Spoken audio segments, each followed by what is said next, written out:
어디든지 달려가는 현장 카메라 나경원입니다.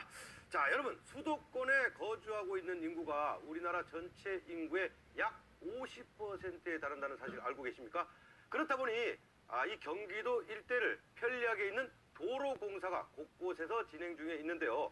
그런데 이 공사 때문에 생존권까지 위협받고 있다는 주민들이 있습니다. 어떻게 된 일일까요? 현장 카메라에서 직접 만나보시죠.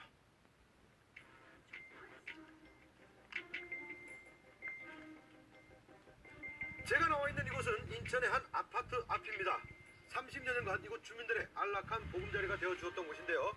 그런데 더 이상 이곳 주민들은 이곳에서 살 수 없다라고 외치고 있습니다. 과연 어떻게 된 일인지 직접 확인해 보도록 하겠습니다. 가시죠.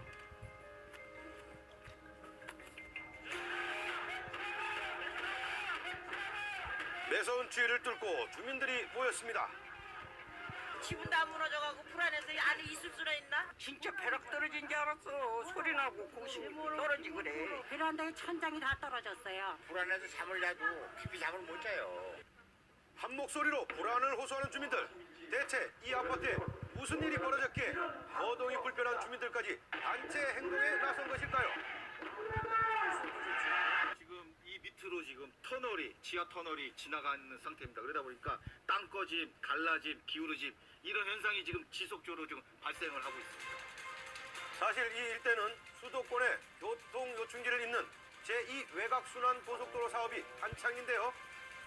주민들이 거주하고 있는 12층 아파트 밑으로 2개의 지하 터널이 뚫리면서 건물의 피해가 발생하고 있다는 겁니다. 이러니 억울해서 우리가 그냥 이렇게 죽어요. 70, 80 된 사람들이. 아이고 진짜 우리는 아이고 지게 된다. 아이고 지가. 우리가 평생 돈 번 돈 갖다가 왜 그 사람들은 우리를 갖다 이렇게 만드냐고요. 대체 피해가 얼마나 심각한 걸까 직접 살펴봤는데요. 이쪽으로 오니까 진짜 지진 난 것처럼 일렬로 그냥 균열이 지금 저 끝까지 돼 있는데 여기는 좀 굉장히 좀 심하네요. 이쪽은 또. 네, 심하죠. 네. 이 간격도 너무 거미줄이 뻗은 것처럼 갈라진 주차장. 갈라져 버리게 더 벌어졌네. 그냥 쭉 갈라져 버렸는데요. 벌어졌어요. 이게 공사가 시작된 이후에 발생한 것이라는데요. 빨리 진행되는 것 같으니까. 주민들은 단지 균열만이 아니라 땅 전체가 기울었다고 주장합니다. 수평계로도 살펴볼 수 있었는데요. 원래는 수평이었다는 주차장. 기어를 중립으로 둔 채 차를 주차해봤습니다. 그런데 차가 저절로 움직입니다. 위험하네요. 그러니까 이런 거로 인해서 지금 앞뒤차 간에 그냥 잠깐 추돌사가 자주 나고요. 주민들 간에 자꾸만 피해 보상 물어주는 이런 경우가 자꾸만 나타나고 있습니다. 건물의 상태는 더 심각했습니다. 저 위에도 지금 경비실 천정은 눈에 띄게 갈라져 있었는데요. 다 분리되어 있습니다, 지금. 야, 지금 여기도 다 내려앉았습니다. 이 창틀하고, 창틀을. 조각조각 갈라진 벽. 또 있어갖고, 바람이 들어오니까 이렇게 막아놓은 것 같습니다, 이렇게. 안전에 분명 문제가 있어 보이는데요. 불안하긴 불안하더라도 할 수 없는 거지 뭐. 여기 다이나마이트 터뜨렸대. 한 4개월, 5개월간 야래 터뜨렸대. 그때 이렇게 균일이 된 거예요? 이 모든 게 터널 발파 공사와 함께 시작됐다는 주민들. 주민이 거주하고 있는 집 안에서도 피해를 확연히 살펴볼 수 있었는데요. 여기 드롭불이 보이네. 이쪽하고 측면이 보이죠? 천정이 내려앉았습니다.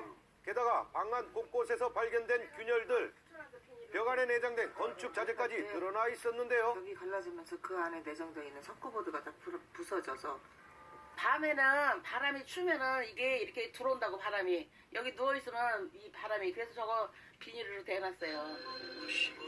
260여 세대 중 절반이 넘는 집에서 이런 균열들이 발생했다고 합니다.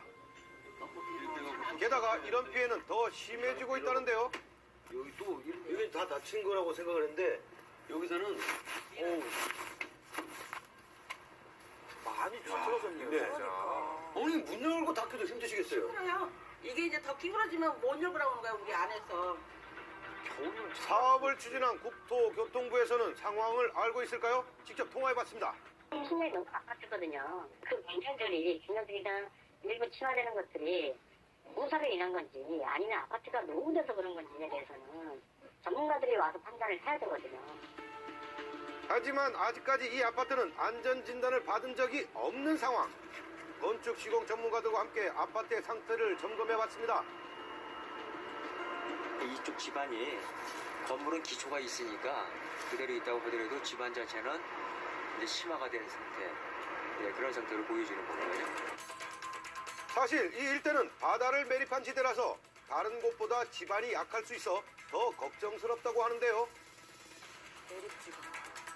또 지금 동절기이기 때문에 굉장히 좀 덜하지만은 해빙기가 되면은 그런 현상들이 좀 더 심화될 가능성이 있습니다.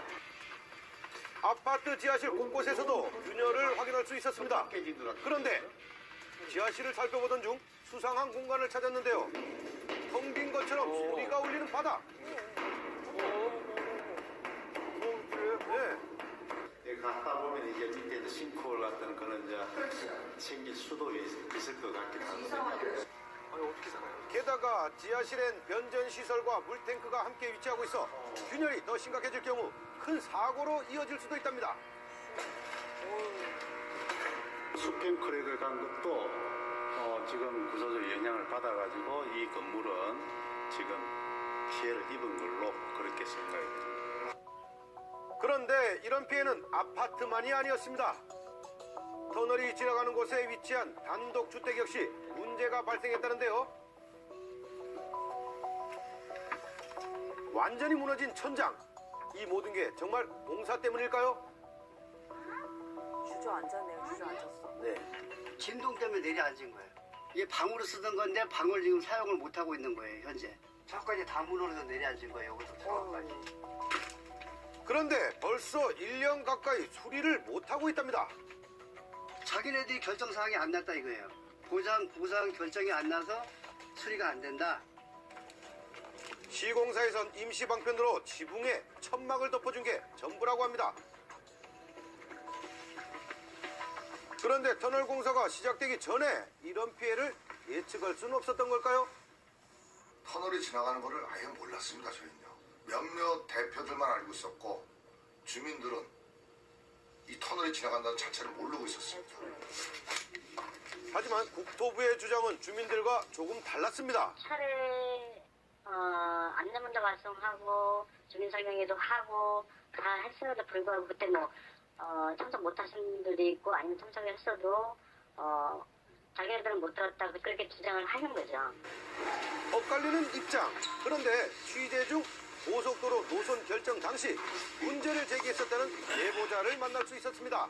통상적으로 도로를 낸다면 기존에 있는 도로 밑으로 지하를 관통하는 것이 예인데 그 주민들이 사는 아파트는 물론이고 그 지역의 중심을 직관통한 그런 케이스는 제가 사례상 없었다. 이 지역 주민의 피해를 최소화하면서 갈 수 있는 노선이었는데 이거는 최악의 방안이에요. 물론 사업 선정에는 여러 가지 종합적인 평가가 있었을 겁니다. 하지만 대규모 터널이 아파트 밑을 지나가는 게 적절했는지 주민들은 의문을 품고 있습니다. 게다가 주민들이 분노한 또 다른 이유가 있는데요. 바로 보상금. 30만 원? 30만 원이 떡값이야? 자기네들 우리들이 이거 팔고 30만 원 받으면 받아 고맙습니다 할 것 같아요? 30만 원을 주겠다고 저도 귀가 의심스럽습니다. 저도 진짜 제가 잘못 들은 줄 알았습니다. 주민들을 당황시킨 이 보상 금액 어떻게 책정된 것인지 인천시청을 찾아가 물었는데요. 여기는 뭐 평균만 30만 원 조금 안 되니까 8만 원 정도는 맞죠. 근데 지하 부분에 이제 집계에 따라서 일단 지상의 용도, 그 다음에는 지하의 깊이에 따라서 손질비이 얼마나 되나 그거를 기준에 의해서 해서 그래서 그 비율에 의해서 지급을 하고 있어요. 일반적으로는 큰 문제가 없어요. 주민들은 아직까지 보상금 수령을 거부하고 있는데요. 그런데 터널 공사를 진행하고 있는 건설업체는 이 상황을 알고 있을까요?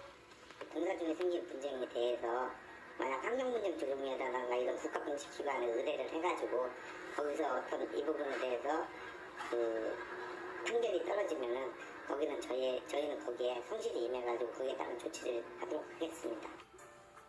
정신적으로 육체적으로 힘든 시간을 보내고 있는 주민들. 이 피해를 보상받을 수 있을까요?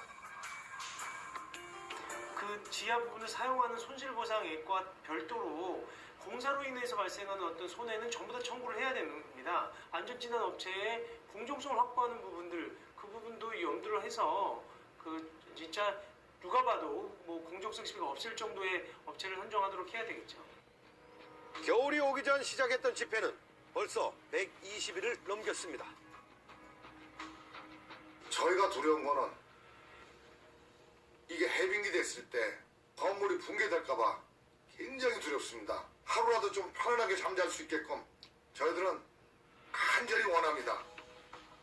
무엇보다 주민들의 안전이 지켜지길 바랄 뿐입니다.